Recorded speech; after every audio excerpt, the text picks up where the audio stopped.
It's a common bone of contention between parents and their kids. So we're discussing children's screen time. Our guest is Dr. Giulia Izzo Castellano, a pediatric resident with Baycare. This is Baycare Health Chat. Thanks for joining us. I'm Joey Waller. Doctor, welcome. Hi there. Thank you so much for having me. Oh, great to have you aboard. So first, what do we mean exactly by screen time? Does that include phones, TVs, all the devices that are in between nowadays? Yeah, for sure. Nowadays, there are so many more devices than many years ago. Screen time includes cell phones, TVs, iPads being one of the big ones. So, all of those things that can impact our children.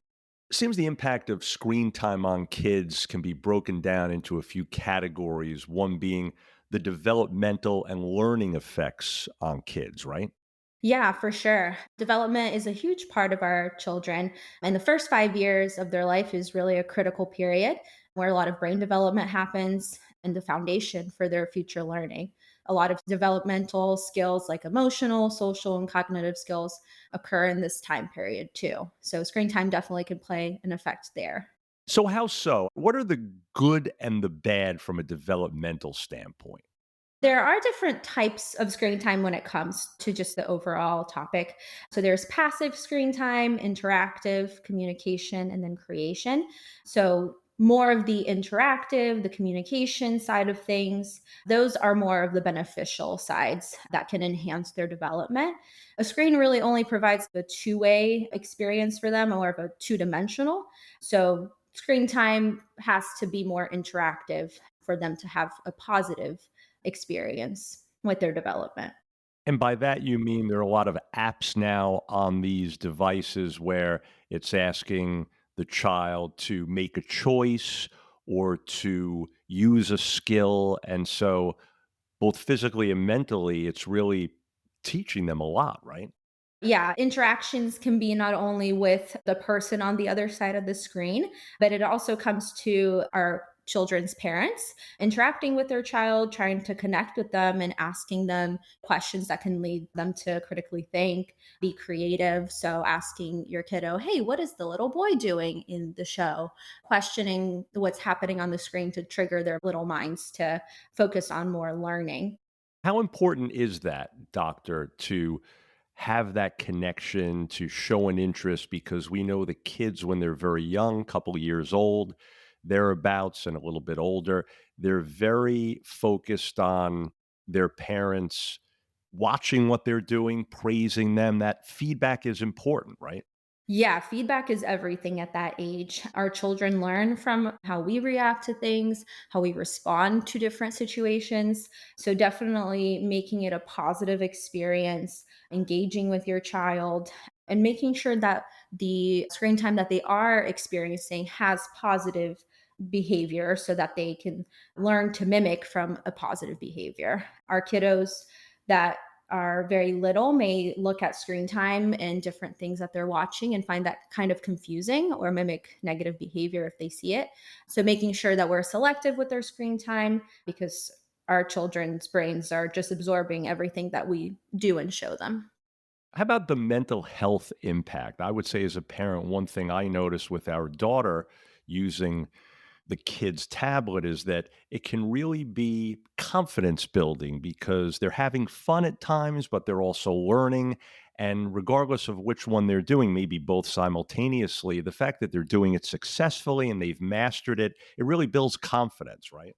Yeah, screen time can have a lot of positive effects if it's done mindfully. It can definitely overcome a lot of barriers of distance and time. If we don't have family members nearby or friends, it shows our kiddos how to connect and expand their networks. And this for our older kiddos too.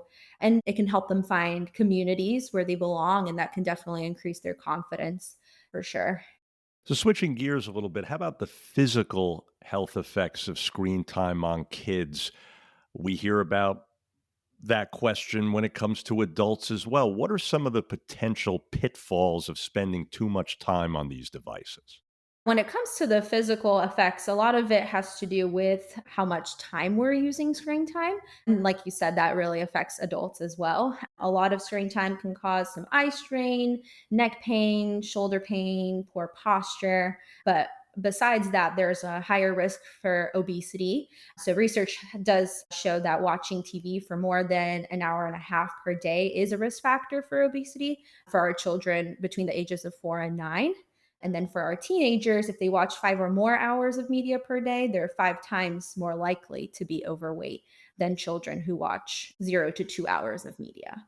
What kinds of changes are recommended regarding screen time for kids as they go from toddler age to preteen to eventually teenage years? American Academy of Pediatrics has different recommendations on how much screen time and the quality of screen time in different age groups. So, for our little ones under 18 months, we really recommend avoiding screen time outside of video chatting and connecting with family and friends.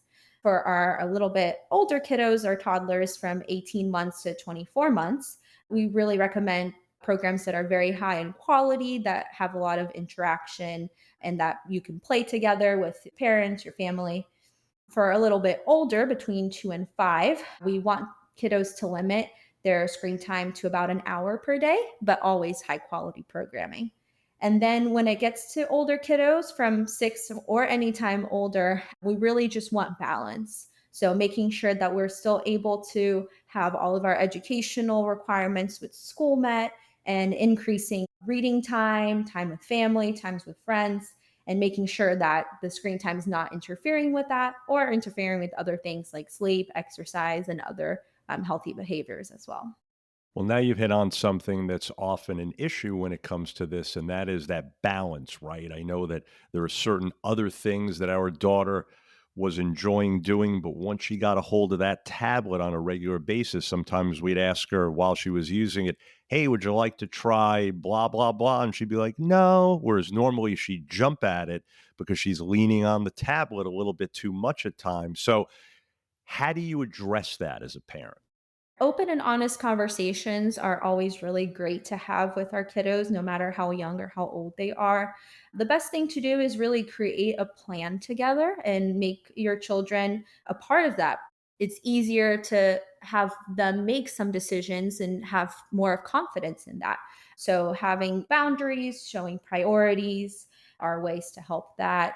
Also, finding, hey, let's do this activity together, and then we can have some screen time, so having some type of guidance there.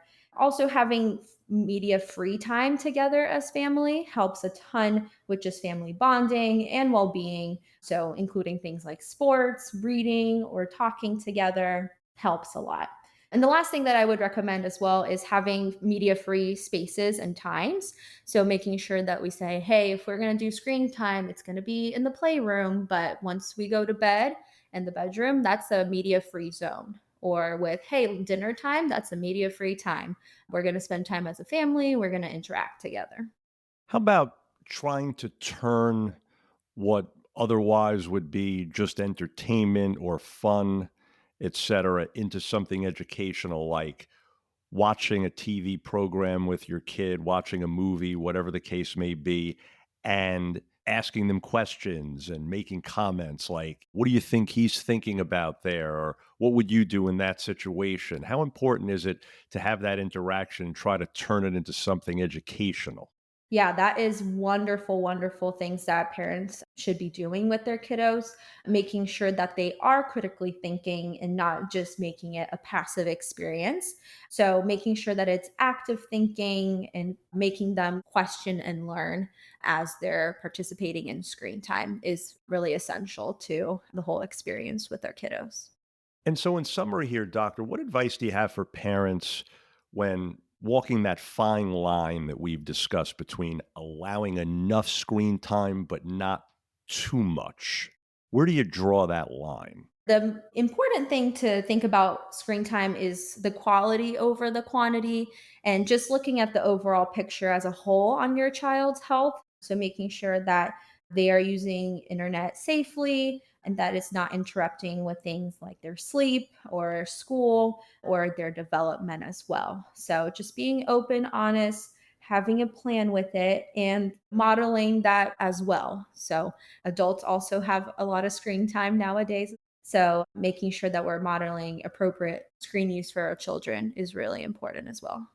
I guess in closing, I would just add that if anyone joining us right now in the audience hasn't seen lately some of these apps for little kids, they're really pretty amazing. I mean, some of the graphics and some of the stuff that they have, a lot of it's based on different TV characters that the kids are already familiar with.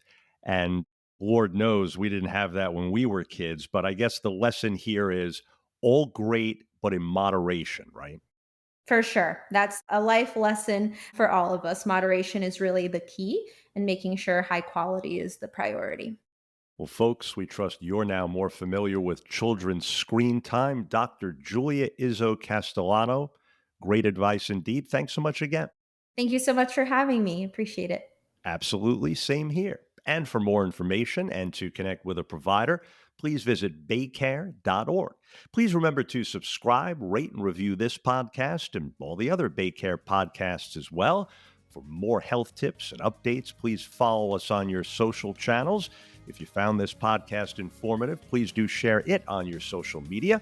And be sure to check out all the other interesting podcasts in Baycare's library. I'm Joey Waller. Thanks again for being part of Baycare Health Chat.